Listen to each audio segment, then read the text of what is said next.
Üdvözlöm a kedves hallgatókat, én Takács Ádám vagyok, ez pedig a Szépség és Környezet podcast záró epizódja. Ma rendhagyó módon nem külsős szakértőkkel és kutatókkal fogunk beszélgetni, hanem dr. Fekete Kertész Ildikóval, a projekt vezetőjével. Üdvözöllek, Ildi! Köszöntelek én is, és a kedves hallgatókat is köszöntöm. Hogyan indult a Szépség és Környezet projekt, és mi inspirált, hogy a kozmetikai termékek mikroszennyező anyagainak vízi ökoszisztémára gyakorolt hatását vizsgáljátok? Én egy kutatócsoportnak vagyok a tagja.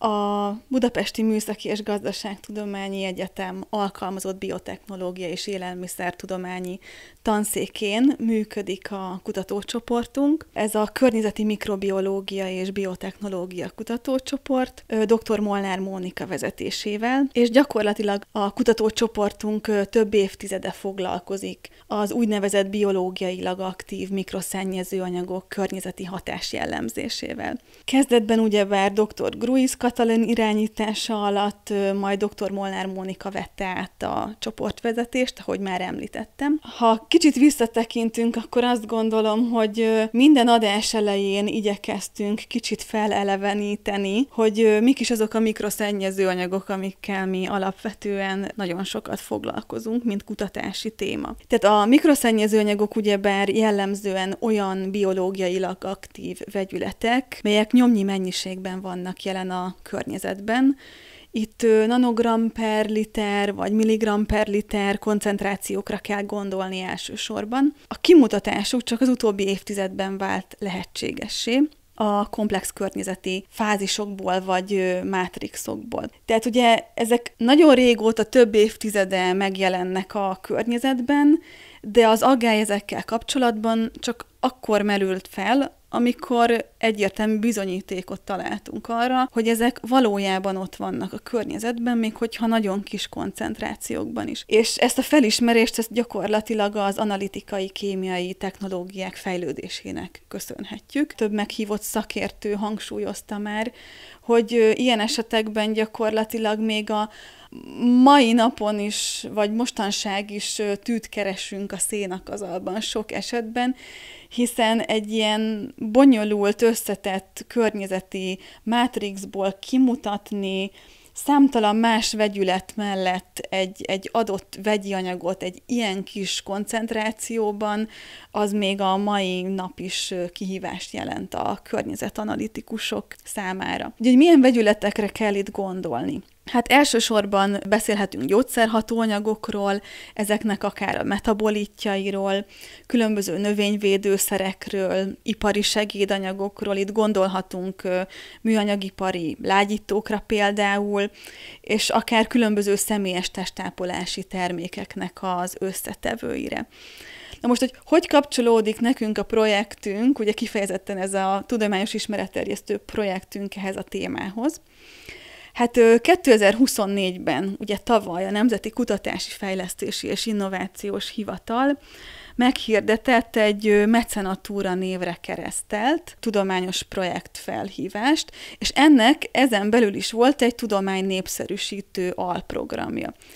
És mivel nekünk már régóta kutatócsoport szinten szívügyünk volt a tudományos ismeretterjesztés, ezért nem volt kérdés, hogy beadjuk ezt a pályázatot. Korábbról is számos pozitív tapasztalatunk volt már a tudományos ismeretterjesztés tekintetében. Gondolok itt a Budapesti Műszaki Egyetem, a Pro Progressio Alapítvány és az Élet és Tudomány folyóirat által közösen szervezett ismeretterjesztő cikkpályázatokra, ahonnan az elmúlt években zsinórban hoztunk el oktatói, kutatói kategóriában első és második helyeket, akkor rendszeresen szerepeltünk korábban is az M1 Kékbolygó című műsorban, kutatók éjszakáján majdnem minden évben részt vettünk, rendszeresen részt veszünk különböző pályaorientációs workshopokon, pályaválasztás előtt álló diákok számára akár.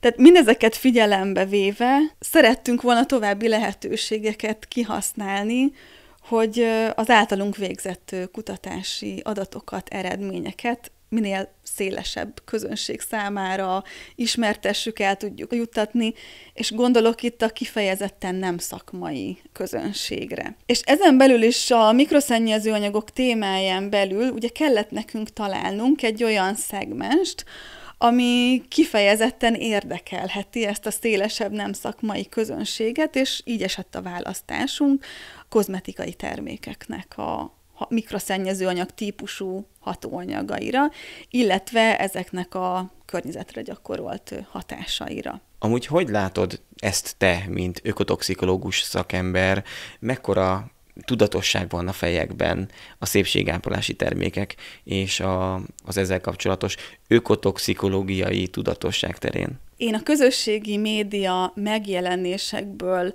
tudnám azt a következtetést levonni, hogy amíg a saját humán egészségünk a szempont, addig egyre inkább tudatosabbá válnak a használók és felhasználók. Nagyon sok úgynevezett beauty vagy szépséginfluencert találhatunk most már a közösségi médiában, de ezek a tartalmak, az általuk létrehozott médiatartalmak leginkább arról szólnak, hogy a mi bőrünknek, a mi egészségünknek mi tesz jót, vagy esetleg potenciálisan mi káros, és nagyon kevés szó esik arról, hogy ezek a vegyületek, hogyha a használat során bekerülnek a szennyvizekbe, vagy a felszíni vizekbe, akkor az mit okozhat ökoszisztéma szinten. Most, hogy a mi ismeretterjesztő projektünk így a vége felé jár, és úgy áttekintjük, hogy milyen reakciók érkeztek az általunk közölt egyes tartalmakra, ott is inkább azt látom, hogy abszolút két táborra bontható a kommentelőknek a csoportja. Vannak nagyon környezettudatos használók és felhasználók, akik abszolút tisztában vannak minden aspektusával, hogyha ők személy szerint használnak valamilyen terméket, valamilyen aggályosabb hatóanyaggal, akkor az mit okozhat potenciálisan az ökoszisztéma egészére nézve, és van az a tábor, aki pedig azt vallja, hogy hát ezt 20-30 évvel kenjük magunkra, eddig se okozott se nekünk, se a környezetnek problémát, miért kell ezzel igazából ennyire foglalkozni? Hát ennek nincsen jelentősége. És egyébként nagyon jó azt látni, hogy nem feltétlenül nekünk tartalomgyártóként kell udvariasan reagálni annak a közönségnek, aki inkább próbálná elbagatelizálni ezt a kérdést, hanem már a tudatosabb kommentelők is helyreigazítják a szkeptikusabb kommentelőket, hogy de igen, bizony ennek van tudományosan megalapozott háttere, hogy ezzel foglalkozni kell. Ez egy nagyon összetett kutatás. Egy kicsit beszéljünk arról, hogy ha valakit érdekelnek a projekt keretein belül létrejött ismeretterjesztő tartalmak, hol érheti el ezeket? Számtalan közösségi média platformon vállaltunk tartalomkészítést. Kifejezetten létrehoztunk erre egy weboldalt, ez a szépségkörnyezet.hu névre hallgat, így ékezetek nélkül begépelve megtalálható. Ezt kifejezetten blogbejegyzéseknek szenteltük, illetve egy közösségi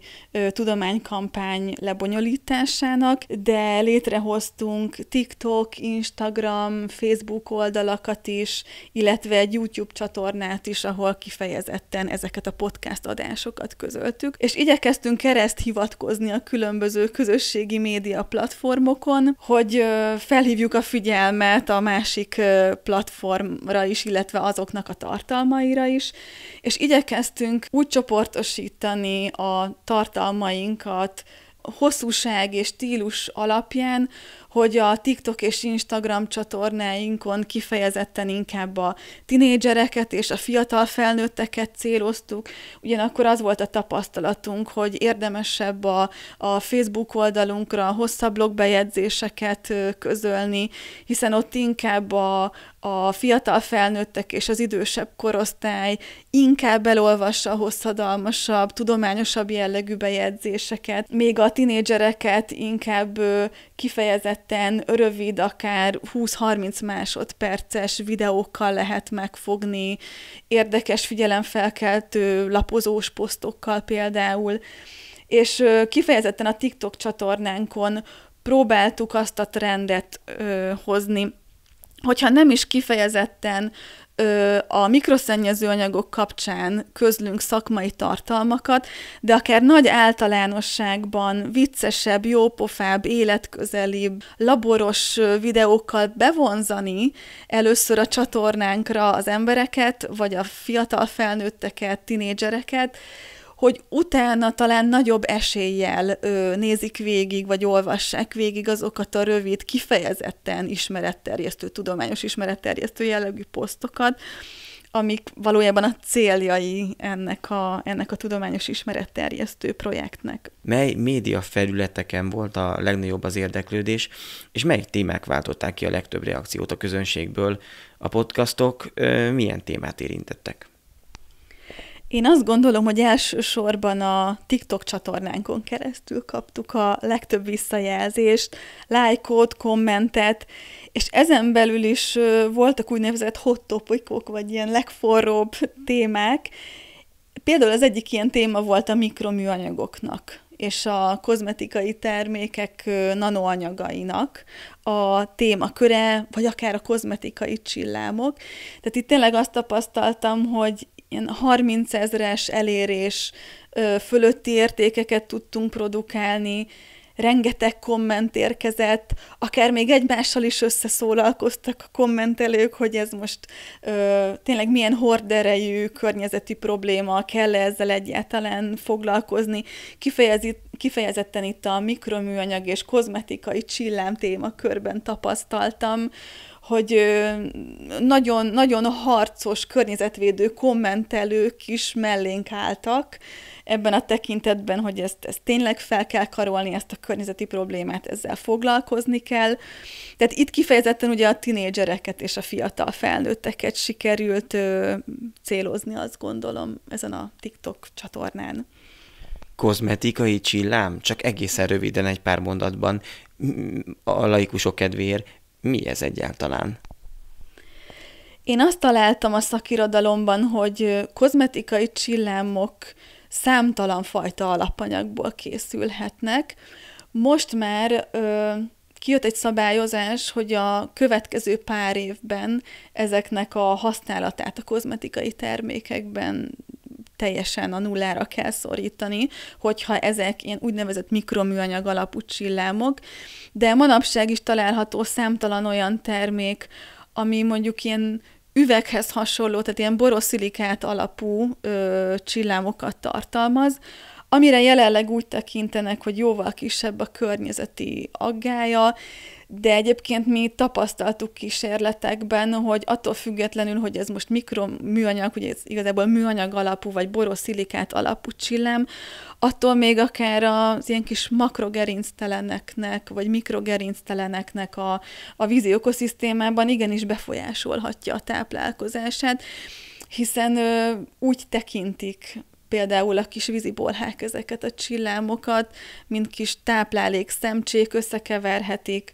a kis algasejtekkel, biokolloidokkal, ráadásul, hogyha ezek a csillámok ugye összeállnak ilyen úgynevezett heteroagregátumokkal a vízben, ami azt jelenti, hogy nem csak egyfajta anyagból áll össze, hanem tartalmaz akár kis iszapszemcséket, kis algarészecskéket, algasejteket, és még ezeket a csillám darabkákat, akkor ez így burkolva, úgymond észrevétlenül is bejuthat ezeknek az élőlényeknek a szervezetébe.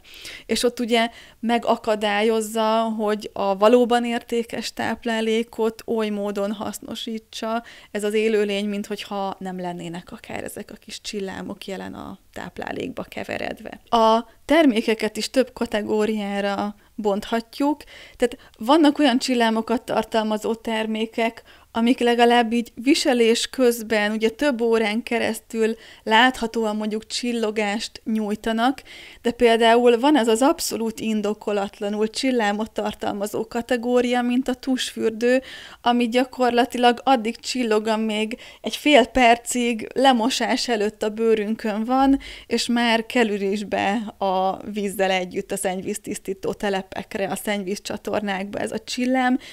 Talán a legtöbbet ezen veszekedtek egyébként a kommentelők, hogy most miért kell azzal foglalkozni, hogyha a szennyvíztisztító telepre bekerülnek ezek a csillámok, hiszen ez akkor tisztításra kerül, elválasztásra kerül, és úgysem kerül ki direktbe az élővizekbe, a felszíni vizekbe. De itt is igyekeztünk őket meggyőzni, hogy ugye a szennyvíztisztító telepeknek is a hatékonysága, tehát hogy nem mindegy, hogy milyen hatékonyan működnek ezek a szennyvíztisztító telepek, és ugye ezek is elsősorban valamilyen mikrobiológiai, biodegradációs tevékenységre alapoznak.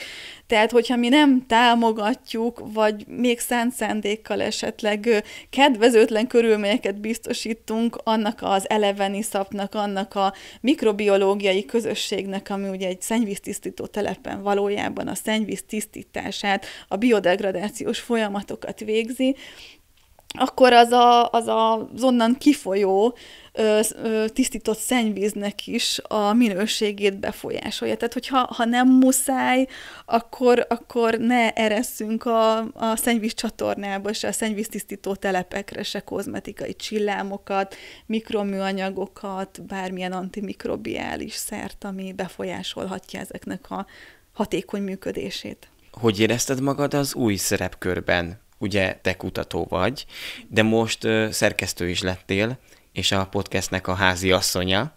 Milyen volt, milyen érzés volt, és hogy tetszett ez neked? Én azt gondolom, hogy nagyon sokat fejlődtünk ilyen területen is, és abszolút ki kellett lépni a komfortzónánkból ehhez a projekthez, hiszen ahogy említetted is, mi elsősorban kutatók, oktatók vagyunk, kifejezetten környezettoxikológiával foglalkozunk, és teljesen távol állt tőlünk a közösségi médiának az ilyen jellegű aspektusa, hogy mi magunk kényszerültünk most arra, hogy tartalmakat, közösségi média tartalmakat gyártsunk, ráadásul különböző korosztályú és érdeklődésű célközönség számára, különböző média felületekre, és éppen ezért én kihasználtam a projektnek azt a lehetőségét is, hogy beiratkozzam különböző tanfolyamokra, tehát akár egy ilyen vizuális elemeket gyártó szoftvert, vagy készítő szoftvert tanuljak megkezelni, akár egy ilyen videóvágást segítő tanfolyamon vegyek részt, vagy úgynevezett közösségi média menedzser tanfolyamon vettem részt, és amikor az ember életébe először hallja kutatóként azokat a kifejezéseket, hogy content kalendár, tehát hogy nekünk kellett például ugye megterveznünk a havi médiatervünket, hogy melyik nap, milyen tartalmat, milyen felületre gyártsunk, akkor megírni a szövegét a videóknak, annak nagyjából a forgatókönyvét, kitalálni, hogy melyik célközönség számára milyen hosszú és milyen tartalmú videókat közöljünk, hogy valójában ott tudjuk tartani a közönségnek az érdeklődését. Én azt gondolom, hogy ez elég nehéz volt kezdetekben. Ugye az volt a szerencsénk, hogy a projekt kifejezetten elvárta, hogy bevonjunk ebbe a projektbe közösségi média szakértőket, kommunikációs szakértőket, és meg kell említenem itt Gozon Ákost, az Élet és Tudomány főszerkesztőjét, aki nagyban segítségünkre volt itt a projekt során. Számtalanszor egyeztettünk, oda-vissza küldözgettük a tervezett médiatartalmaknak a forgatókönyvét, sőt, tényleg nagyon segített nekünk abban, hogy melyik felületre milyen jellegű tartalmat közöljünk, mivel tudjuk a figyelmet megragadni. Aztán, hogyha téged említhetlek, Ádám, ugye ez is nekünk egy teljesen új terület volt, hogy egy podcasthoz például egy kérdéssort hogy állítsunk össze. Tehát ugye mi eddig a válaszolók voltunk inkább, mint a kérdezők, és akkor most ugye tematikát kellett kidolgoznunk, irányított kérdéseket megfogalmazni, és teljesen új terület volt pusztán a résztvevőknek a leszervezése, a helyszínnek, az időpontnak az egyeztetése. Tehát, hogy tényleg teljesen új területekre elvesztünk itt a projekt kapcsán.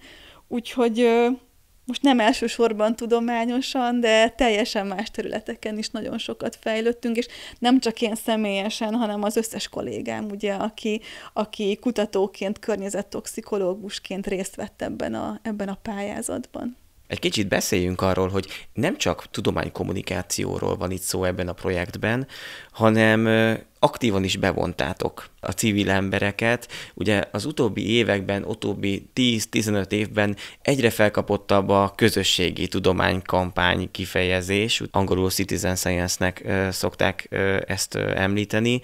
Ezzel a lehetőséggel és ezzel a kutatói megoldással ti is éltetek. Mesélj kérlek szépen egy kicsit erről. Tehát kifejezetten célunk volt, hogy a szélesebb közösséget aktívan bevonjuk ennek a közösségi tudománykampánynak a keretein belül, és arra kértük Magyarország lakosságát, hogy kifejezetten a nyári időszakban, hogyha esetleg nyaralni mennek Magyarországra felszíni víztestekhez, akkor elsősorban strandok és fürdőző helyek területéről vegyenek körülbelül fél liter mintát, és ezt juttassák el a laboratóriumunkba.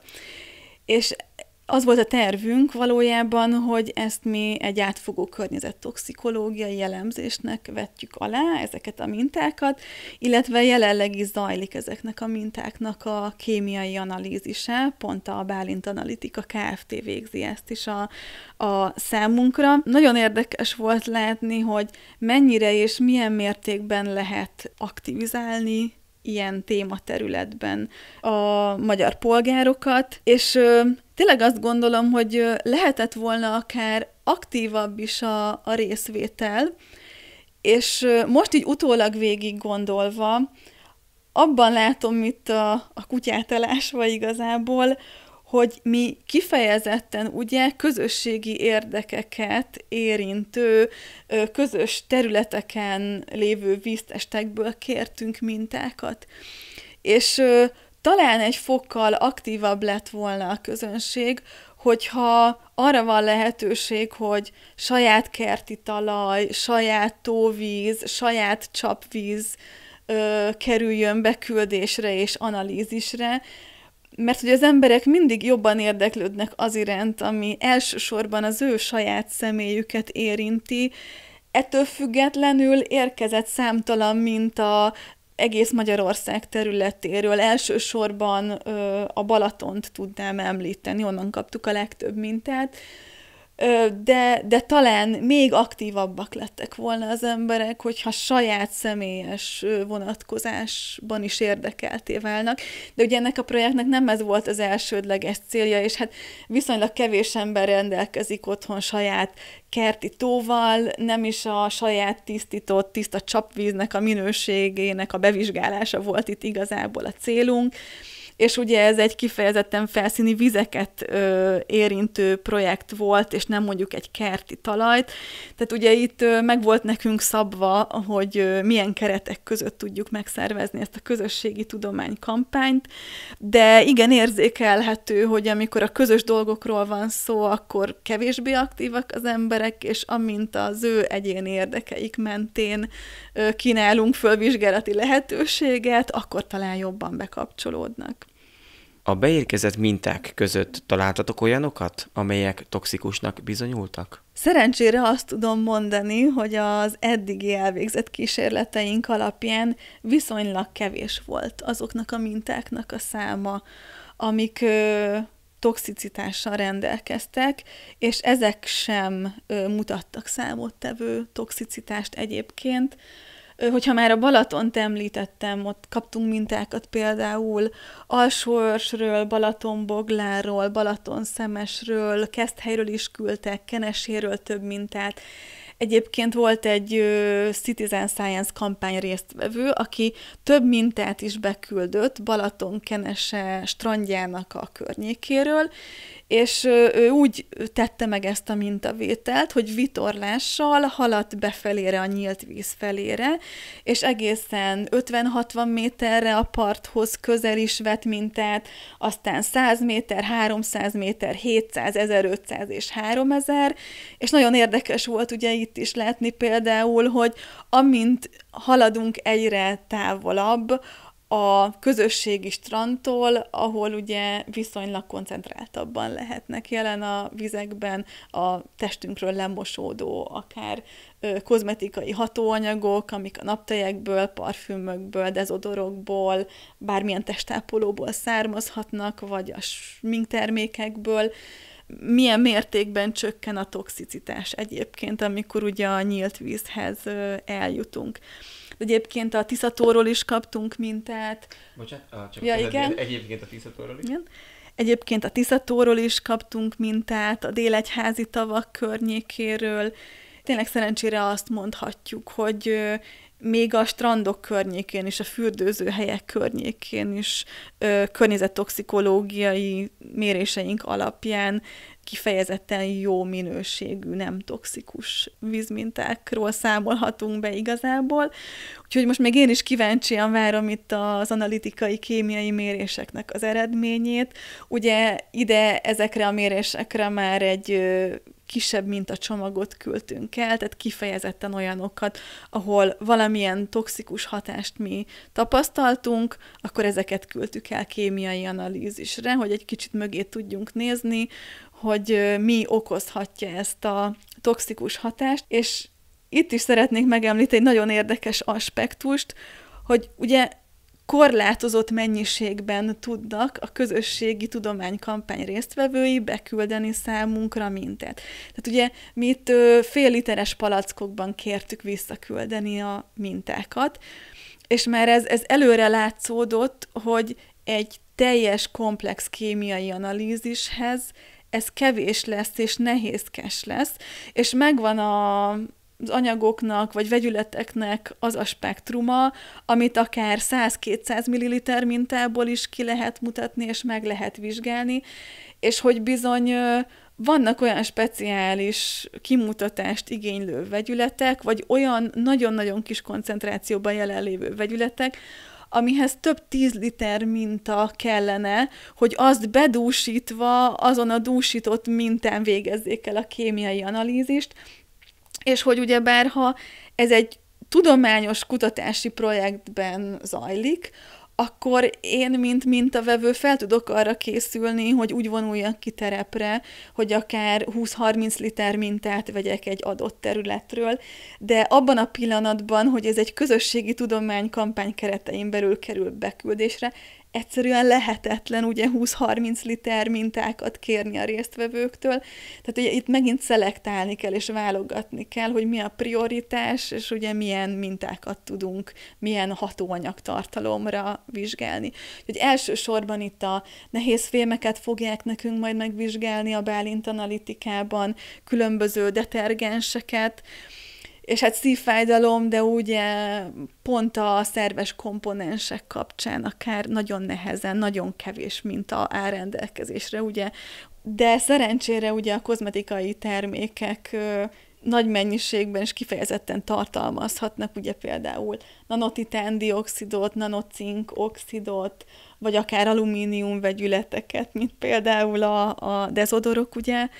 És hát, ha már a nehéz fémeknek az analízisénél tartunk, akkor egész biztosan ilyen területen kapunk hasznos információkat.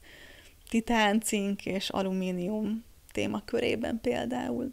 Ez a kampány nagyon jó lehetőség nektek, kutatóknak, hogy adatot gyűjtsetek, és nagyon jó arra is, hogy aki beküldött, az egy kicsit tájékozottabb és tudatosabb legyen a jövőben. Ezen a gondolaton elindulva, és hozzátéve azt, hogy az előbb említetted, hogy most már tudjátok, hogy mit csinálnátok másként. Lesz folytatása ennek a ennek a kampánynak? Tehát annak ellenére, hogy ez a projekt most hivatalosan zárul november 30-ával, a kutatócsoportnak a feltett szándéka, hogy ezeket a létrehozott közösségi média platformokat és csatornákat, ezeket fenntartsuk és életben tartsuk, akár a jövőben kicsit kibővítve a tématerületeket, és nem csak kifejezetten a kozmetikai termékek hatóanyagaira fókuszáljunk. Mi szeretnénk a továbbiakban is közölni tudományos ismeretterjesztő tartalmakat, akár más projektünket, pályázatunkat bevonva ebbe. A podcast sorozatban nekem nagyon tetszett az, hogy minden résztvevővel beszéltél arról, hogy milyen praktikákat és hétköznapi ötleteket, szempontokat vesznek figyelembe a vásárlásnál és a termékek alkalmazásánál, ami nem csak a humán egészségügyi vonalat, de a környezetvédelmét is szem előtt tartja. Egy kicsit mesélj nekem arról, hogy te, mint szakértő, fogyasztó, hogyan állsz ehhez a kérdéshez, milyen praktikák vannak, amiket te magad is a hétköznapokban szem előtt tartasz? Én megmondom őszintén, hogy korábban elsősorban azokra a vegyületekre figyeltem oda a vásárlás során, amivel elsősorban én is végeztem korábban környezettoxikológiai vizsgálatokat, és egyértelműen tudtam róla, hogy ezeknek a kikerülése tényleg agályos az ökoszisztémára nézve. És ahogy én is elkezdtem magamat egyre jobban beleásni, ugye itt a projekt kapcsán a kozmetikai termékek hatóanyagai által kifejtett káros hatásokba, kifejezetten ugye a vízi ökoszisztémára nézve, én elkezdtem egyre többet használni ezt az úgynevezett INCI Decoder nevezetű honlapot, ahol egyszerűen vagy vonalkód alapján, vagy a termék neve alapján rá lehet keresni az összetevőkre, és ott egész részletesen kilistázza ez a kereső, ez a program, hogy gyakorlatilag mik az agályos vegyületek, mik a kevésbé agályosak, és itt szembesültem azzal, hogy bizony nagyon utána kell nézni sokszor az összetevők listájának, mert néha bújtatottan vannak azok a vegyületnevek, nem vegyületnevekként kiírva, hanem mondjuk ugyanolyan kódszámokkal, mint ezt már az élelmiszereknél ugye megszokta az ember, az E330 és társai, azok mindig jelentenek valamit mögötte, és bizony volt, hogy én hiába próbáltam tudatosan odafigyelni, hogy mondjuk ne vegyek olyan kozmetikumot, amiben nanotitán-dioxid van, és bizony megvettem, és mikor utána betettem az INCI Decoderbe, akkor kiderült, hogy az a pár karakteres kód, az pont azt jelenti, hogy ez nanotitán-dioxid. De tényleg azt gondolom, hogy ez nem elvárható a lakosságtól, hogy minden egyes terméket ugye ezért úgy vegyen le a polcról, hogy az utolsó utáni összetevőig ellenőrizze és utána nyomozzon. Azt gondolom, hogy vannak kiemelt vegyületcsoportok, amire én is jobban odafigyelek, főleg a mikroműanyagokat szoktam nézni, feleslegesen, amin látom, hogy csillog, már sokszor utána se nézek, hogy az most milyen alapú kozmetikai csillám, nem veszem meg csak azért. És ráadásul nálunk is ugye családi szinten ez sokszor probléma egy vásárlásnál, egy 5 éves kislány mellett, aki meglátja a csillámos, unikornisos tusfürdőt, és nagyon körültekintően, türelmesen kell egy gyereknek elmagyarázni, hogy ez most éppenséggel miért nem lenne kedvező az ökoszisztémára nézve, hogyha mi pusztán a csillogásért megvásárolnánk egy ilyen tusfürdőt. Egyébként azt gondolom, hogy mi itt helyzeti előnnyel indulunk, mert számtalanszor adódott már ugye olyan szituáció, hogy röviden be kellett vinni a munkahelyre, és akkor azért meg tudta nézni azokat a klímakamrákat, meg tudta nézni a kis vízibolhákat, segített számolni a kis vízibolhákat, hogy egy teszt során mennyi maradt akár életben.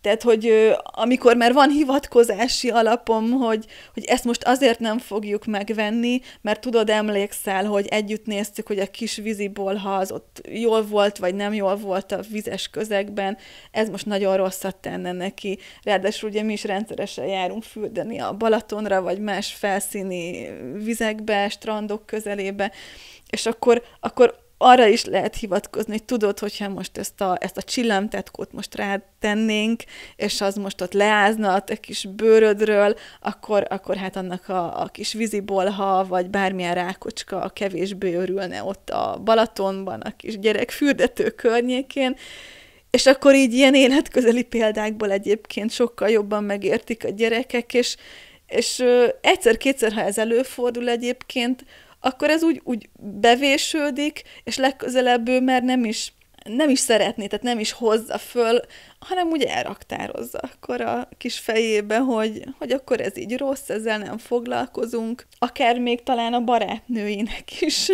mondja, hogy nem, miért nem veszünk, azért nem veszünk. És nálunk ugye ez így a környezettoxikológia vonalon pont úgy működik, mint egyszer sétáltunk az utcán, és hallottam egy kislánytól, jöttek mögöttünk, és az én kislányom kezében nyalóka volt, és egy nyalókát szopogatott. És megjegyezte a hasonlókorú kislány, hogy hú, anya, ilyet ugye azért nem eszünk, mert hogy a fogainkat annyira tönkreteszi, és mosolyogva mögöttem mondta az anyukája, hogy igen, és kiderült a beszélgetésből, hogy ez egy fogorvos anyuka volt. És ugye, hogy melyik család mire van kihegyezve? Tehát ott látszódott, hogy a fogorvos családban ott a kislány azzal van tisztában, hogy a fogaknak mi nem tesz jót. Hát egy olyan családban, ahol mondjuk környezettoxikológus van, ott a kislány inkább azt mondja, hogy mi nem rakunk csillámtetkót, nem veszünk kozmetikai csillámos tusfürdőt. Úgyhogy igen, tehát hogy kinek mi az úgymond szakmai ártalom otthon a családban, ez abszolút így látszik és visszaköszön. Nagyon szépen köszönöm a beszélgetést dr. Fekete-Kertész Ildikónak, a Szépség és Környezet Tudományos Ismeretterjesztő Projekt háziasszonyának és vezető kutatójának. Én is nagyon köszönöm a lehetőséget, hogy hosszabban is megszólalhattam most így végre a záró epizód alkalmával. Köszönöm.